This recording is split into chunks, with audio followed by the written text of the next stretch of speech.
Alrighty, y'all. Welcome back to Knowledge Drop number 32, episode number 131.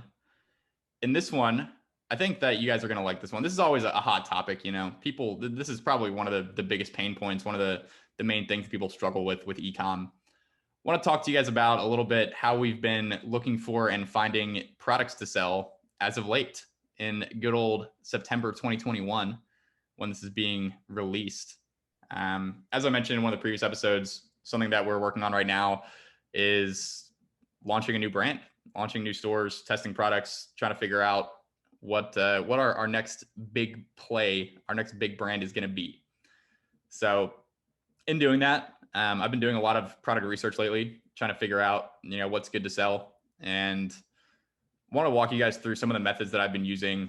I don't think any of this stuff is like really going to be all that mind blowing, to be completely honest, but it should give you some confirmation as to whether or not what you're doing is, a good route to be taking. And I'm not saying that everything that we're going to talk about here, like this isn't necessarily every single way to find products, but there are some of the ways, and they might be able to give you some good inspiration. So let's talk about it. When you're coming up with, a new store concept, this is kind of how I think about it is I'm not just looking for a product to sell. I'm looking for a product. I'm looking for a market to sell it to. I'm looking for a compelling angle to sell it with, some sort of big idea. Those are, kind of the main factors. And then you also have other things like what's the specific offer that you're going to run, the specific type of creatives and the specific ad angles that you're going to use in your ads. But when I'm just like kind of starting at a base level, when I'm just starting from zero, trying to come up with ideas, it's not just the product. I think that's really important to kind of hammer down up front is you're looking for more than just a product. So there's a few ways that I go about this. To me, it's really about kind of knowing what to look for and then just exposing yourself to a lot of different inspiration so that you can kind of get the train rolling in your head, in that noggin of yours, and just start coming up with different ideas. So I'd say generally speaking, like the main things, like the main method that I use is essentially looking for what's already working in terms of markets and products, and then doing some critical thinking about how I can do something that's already working in a way that's either more specific, different, or better in some way. That's kind of the thing. Like you're probably not like, this is something that we talk about pretty often. If you find something that's working, like a brand or a store that's doing really well, if you just copy everything that they're doing outright, for some reason, it almost never works. I've tried it before. I know a lot of you have probably done this before. Not necessarily super proud of this stage of my life, but every time that I've, basically straight up copied a store that I thought was doing really, really well, it just has never panned out and it's never really worked for me all that well. So not only do you have to do something that's working, like it's kind of a two-part thing. Like I think you want to start with something like a baseline framework of something that is somewhat proven to work, but then you also have to add your own twist to it and do something different or better than what is already out there. So it's kind of how business works, right? If you're not doing anything better or different or more unique than anyone else, why would anyone buy from you over what's already out there? So that's kind of how I like to think about that. The ways that I get inspiration are, I mean, the first one that I don't even have listed here, but this is, I think a lot of you guys kind of know the story of how I found my first product with the Apple Watch straps. It's just like keeping my eyes open throughout my day-to-day life and just kind of paying attention to things that people have bought. Like that's kind of the main thing is I'm not looking for products that people want to buy. I mean, it's kind of what I'm doing, but I'm also mainly looking for products that people have already bought, because products that people have already bought, like those are the things that's undeniable proof that people want that people are interested in that people are going to buy that because people have already bought it. What someone says about what they want can be very different from what they actually want and what they're actually willing to spend their money on. So you got to look at what people are actually buying, what people have already bought. So I think that's one really great way is just paying attention. Look at what your friends are buying. Look at the things that they wear, the accessories that they have, all the things that the hundreds of thousands of different products that you see on a daily basis. Just like keep your eyes open and always ask yourself like, hey, could that be something that I could sell? I think that's like just a really great practice to get yourself into, because I think that'll help you see opportunities that other people won't necessarily see. Yep. Ear to the ground, as they say. becoming a student of the game. Exactly. So besides that, in terms That's of not like, what I said. it's all the same concept. Ear to the ground. It's the same thing. You get your ear to the ground, you become a student of the game. That's the real sauce. Get your But ear to besides the that, like ground like specific our boy things, Kobe. yeah. Some people are insanely good at this. Oh yeah, yeah. Our buddy Kobe, he is the goat of keeping his ear to the ground, no doubt about it. But the ways that you do that, besides just like keeping your eyes open, one, I mean, super basic way is just scrolling through Facebook and Instagram and looking at the ads that you get. Whenever I see an ad that has like a lot of engagement, a lot of comments, a lot of shares, a lot of likes, etc., I bookmark it, save it. I have like a little notepad on my computer that I just kind of have like brands that seem to be doing well, and I just kind of keep that as a log just for like inspiration. Um, Another way is looking on Amazon, going through like Amazon bestsellers and movers and shakers, stuff like that. This is, you have to kind of understand the context of this, because I think scrolling through Facebook tends to be a bit better, because products that do well on Amazon aren't always the same as products that do well on Facebook. There's context there in terms of products that people are searching for already. Kind of what Scotty was talking about in the last episode about how with his tattoo oil brand, people weren't really searching for tattoo oil. But when they got an ad on Facebook for it, that could work, versus, people just like searching on Amazon for tattoo oil. So you got to kind of understand the context there. A lot of products on Amazon that sell well are like, just super basic products that people aren't really going to resonate with on Facebook. Like, I don't know, toilet paper, or like crayons for their kids, just like random stuff like that. Like if you try to run stuff like that on Facebook, it probably wouldn't work all that well. You got to keep that in mind. But there are also at the same time are products that do well on Amazon that can also do well on Facebook. I think you just kind of got to think about the buyer intent of these products. Are these products that people are only going to buy when they're searching for them? Or are they products that people will buy if they see an ad for it and it kind of interrupts their scrolling experience and it catches their attention, et cetera, et cetera. So that's another way. Another big way, and this is kind of how we originally started the main brand that we're running now, is just starting with a market in your head that you kind of think might be good. There's a lot of big markets out there that just kind of intuitively, like once you have a little bit of experience, I guess this is probably not as easy when you're first starting out. But like at this point, me and Scotty have ideas in our head for markets that we just kind of know are good. And I don't know, I want to give some examples without like being kind of misleading. I don't know, Scotty, do you have any good example at the top of your head? Of markets we think would be good. Yeah, markets that we think would be good that we, could attack in the future. I mean, golf is the obvious example. Yeah. Golf market's definitely a big one. It's such a passionate market. I'm speaking from experience here. It's so expensive too. Like I've spent so much money on golf. It's nuts. I would add for what you've said so far, specifically Amazon, but also if you're looking at big brands that are maybe with a general sort of take on things where they're selling a pretty general product kind of to everyone, like whatever. Think about how you can niche down those products. Have a read through the reviews or just brainstorm who could buy this. So instead of selling a back brace to relieve back pain, say you're scrolling through Facebook and you see a company that seems to be crushing it with a back brace, and it's marketing it towards people with back pain. When you think about what store you could launch, take that product, that idea of, okay, product that solves back pain, and now think about who is buying from them. What specific group of people could you target that is buying this product to solve their back pain? This Amazon is great for this. Like, take general products that are on Amazon, read through the reviews and see who is buying this again and again, and can I market specifically to that person? By to that person, we mean, I would say, a group of people united by an interest, not united by demographics. So when you're the back pain example, don't decide, oh, I'm going to sell this back brace to women in their 50s. or like women 50 plus. Like that's a demographic. That's not a group of people that are united by the same interest or belief.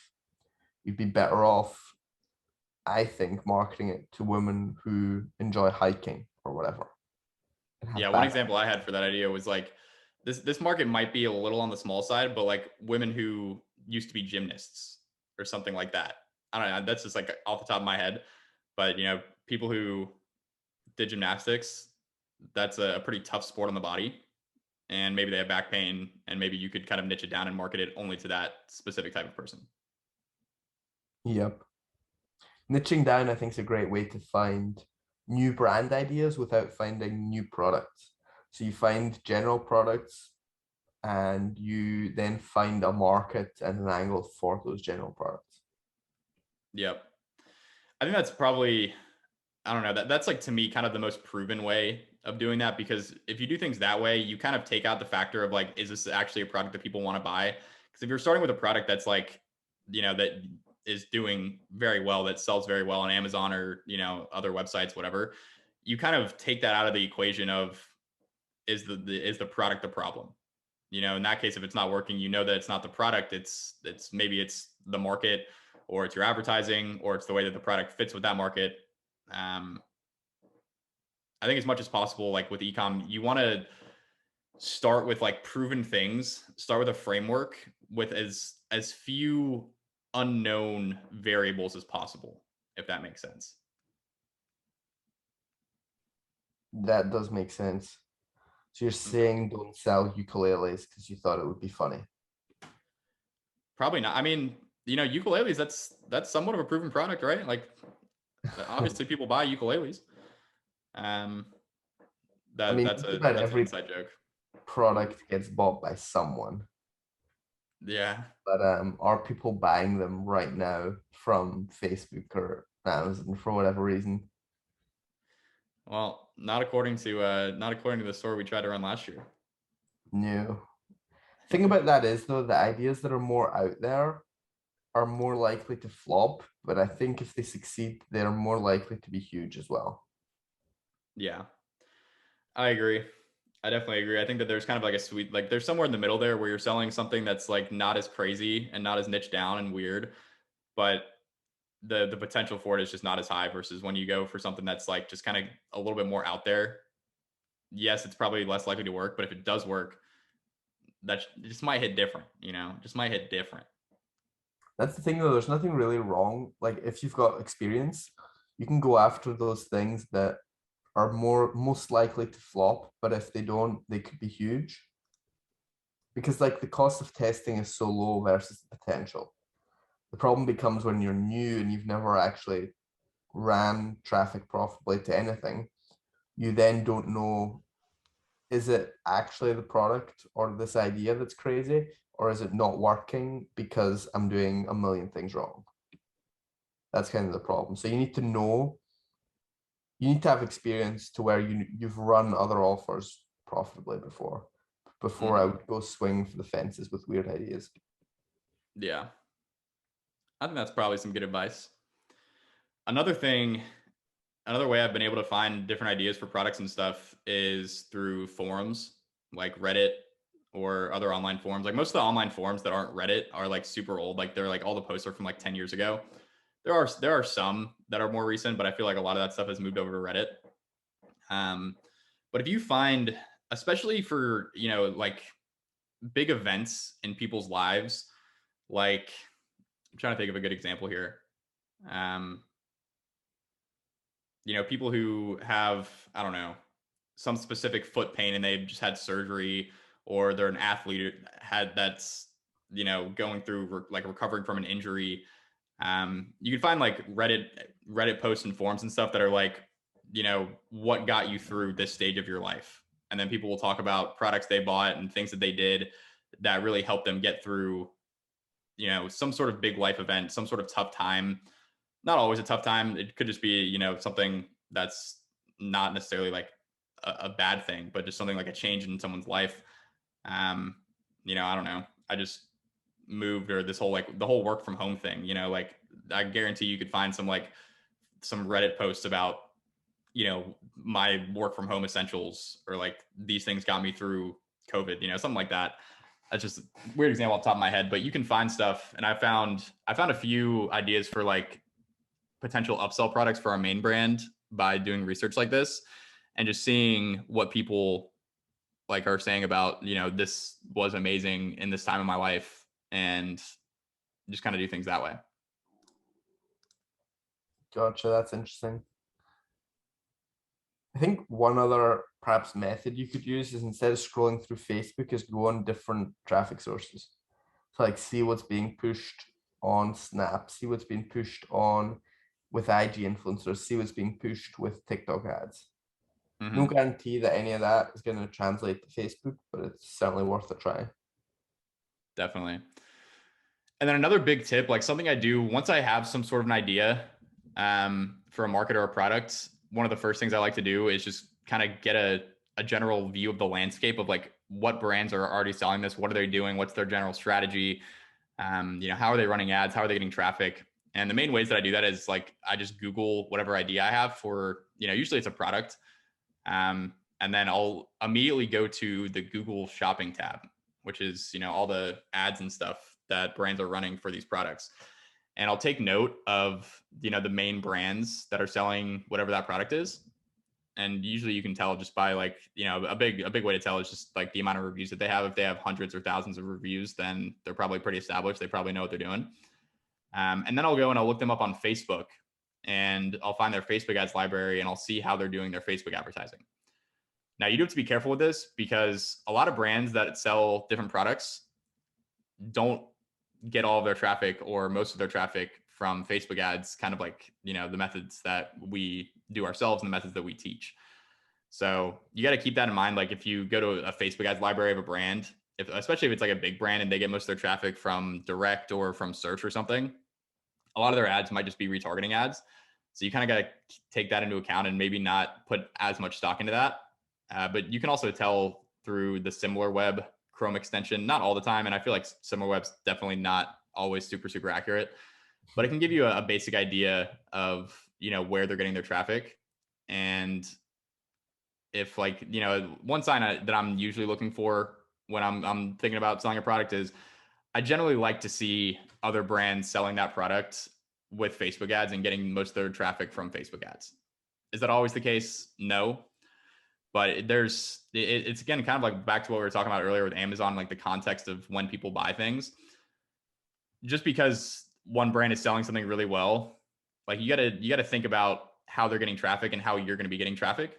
And if you're getting all your traffic through Facebook ads, it might not be a great thing to copy a brand that gets most of their traffic from referrals or from, affiliate stuff or, whatever different methods that they get traffic from. Yep, 100%. 100%, Schmitty. A lot of nuance here, a lot of nuance in kind of understanding how to look for these things. And a lot of this is just stuff that you kind of like, you just learn over time as you do more research, as you test more products, and you kind of see what works and what doesn't. But that's the main stuff. I mean, what else are we missing here, Scotty? I think those are kind of the main things. That's really what I've been doing over the past few weeks to come up with new ideas. Yeah. I mean, there is also just fucking thinking, like just brainstorming, get super high and think. I've definitely done that before, and I don't think I've come up with any great ideas that way. I'm glad to hear you say that. It's usually me. I've come up with good business ideas for like things to implement into, our existing businesses, but I don't think I've ever come up with like a brilliant product idea just getting stoned and staring off into space. Like I say, I'm glad to hear you say that. I hate to be the one to always point it out. Well, all that aside, I guess the last point that I had here, we kind of mentioned this already, but the main kind of strategy, there's actually two things that I want to mention here before we end this off. Most recent strategy has mainly just been taking a product that's kind of already proven, that is, we've seen a lot of evidence of other brands selling it successfully, and then just figuring out specific subsections of who buys this and just making all the marketing and tailoring everything specifically for that type of person. That way, when they see it, they're like, oh, this is for me. You know, even if they've seen something similar before, if it wasn't marketed to them in that way, in a way that really resonates with them specifically and like their interests and, you know, the point that they're at in their lives, et cetera, if they see something like that, it very well could resonate with them and get them to buy when previously they didn't. So that's the first part. And the second part is like, when you're looking for inspiration and looking at different brands, you don't just have to focus on the product and like be like, okay, so this brand is selling this product, so I should sell this product, but to a more specific audience. Like that's, you know, that's what I was just talking about. That's one way to do it.